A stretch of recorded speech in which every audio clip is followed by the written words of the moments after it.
Janagama police స్టేషన్లో మహిళా న్యాయవాదిని చూడకుండా అసభ్య పదజాలం వాడుతూ బయటకు పోలీసులు తోసేశారని నేడు మేడ్చల్ కోర్టులో విధులను బహిష్కరించి కోర్టు ఆవరణలో మేడ్చల్ న్యాయవాదుల బార్ అసోసియేషన్ ఆధ్వర్యంలో నిరసన తెలిపారు. అనంతరం న్యాయవాదులు మాట్లాడుతూ న్యాయవాదుల పట్ల పోలీసులు వ్యవహరించిన తీరును తీవ్రంగా ఖండించారు. బాధ్యులైన వారిపై చర్యలు తీసుకుని వారిని వెంటనే సస్పెండ్ చేయాలని డిమాండ్ చేశారు. ఈ కార్యక్రమంలో బార్ అసోసియేషన్ సభ్యులు పాల్గొన్నారు. నిన్న జరిగిన జనగామ పోలీస్ స్టేషన్లో జరిగినటువంటి ఇన్సిడెంట్ మీద న్యాయవాదులను చేసిన దాడికి సిఏలో ఎస్ఐల మీద ఎఫ్ఐఆర్ చేయడం జరిగింది. అదేవిధంగా తెలంగాణ బార్ అసోసియేషన్ కూడా ఆ సంబంధించిన పోలీస్ ఆఫీసర్లకు ఎలాంటి న్యాయమైన చర్య న్యాయపరమైన రక్షణ ఇవ్వదలుచుకోలేదు. ఎవరైనా తెలంగాణ బార్ అసోసియేషన్ వ్యతిరేకంగా వాళ్ళకి సపోర్ట్ చేసి వాళ్ళకి బెయిల్ కానీ ఏమైనా వేస్తే వాళ్ళని సస్పెండ్ చేయాలని కూడా మేము రెవల్యూషన్ పాస్ చేసుకుంటున్నాము. దానికి సంబంధించి ఈరోజు రేపు 2 రోజులు కూడా నిరసనకు సంబంధించి అన్ని కోర్టులలో నిరసనలు జరుగుతున్నాయి.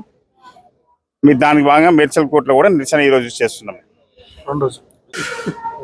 నిన్న జనగామ కోర్టులో న్యాయవాద దంపతుల మీద పోలీసు వారు అక్కడ స్థానిక సిఐ గారు ఎస్ఐ గారు అక్రమంగా వాళ్ళని నిర్బంధించి వాళ్ళని హింసించడం జరిగింది. అట్లాంటి చర్యలను ఖండిస్తూ ఈరోజు యావత్ తెలంగాణ రాష్ట్రంలో న్యాయవాద సోదరులు సోదరిమణులందరూ కలిసి అట్లాంటి చర్యను నిరసిస్తూ ఆ పోలీసు వాళ్ళైనటువంటి సిఐ ఎస్ఐ మీద తక్షణమైన చర్య తీసుకొని వాళ్ళని సస్పెండ్ చేసేంత వరకు మనం నిరాహార దీక్షలు కానీ నిరసనలు కానీ తెలపాలని నిర్ణయం తీసుకోవడం జరిగింది.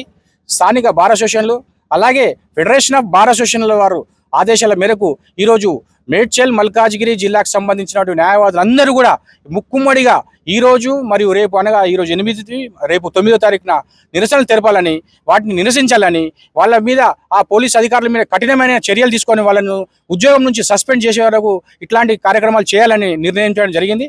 అందులో భాగంగానే ఈరోజు స్థానిక మేడ్చల్ న్యాయవాదులు అందరూ స్త్రీలు పురుషులు అందరూ కలిసి ఈరోజు నిరసన తెలపడం జరిగింది.